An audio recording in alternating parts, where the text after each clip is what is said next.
My name is Dr. Kranias.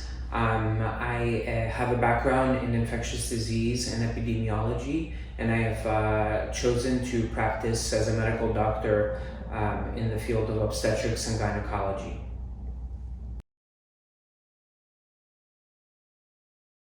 I have been working in Porterville for the last 2.5 years after I moved from New York City, and I'm currently employed with Sequoia Family Medical Center. As of right now, what we know is that the virus is transmitted from person to person, specifically through droplets when somebody coughs or sneezes.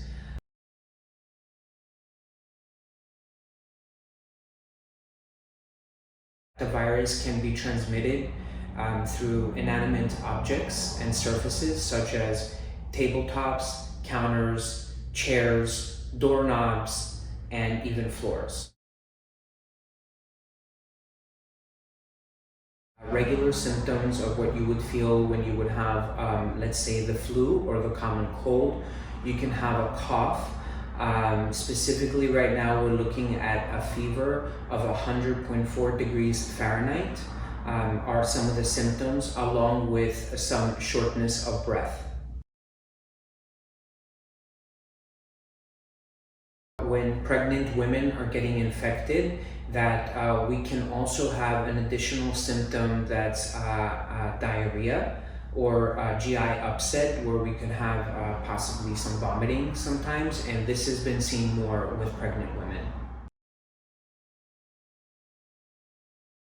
Immediately quarantine themselves into their home and to contact their healthcare provider for further guidance.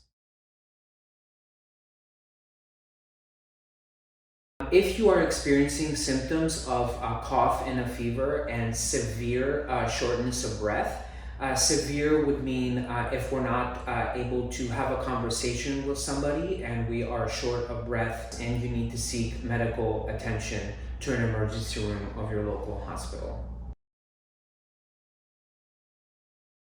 People above the age of 65, people that have any pre-existing conditions, and it could be any age, to people that have histories of lung disease, heart disease, diabetes, anybody on chemotherapy, and people with immunocompromised diseases such as, let's say, systemic lupus erythematosus.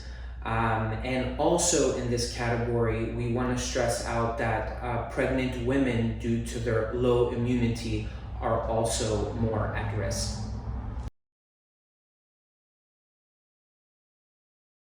Hand washing is probably one of the best things that we can do as a step to prevent the spread of this virus. We recommend to wash your hands for at least 20 seconds with soap and running water.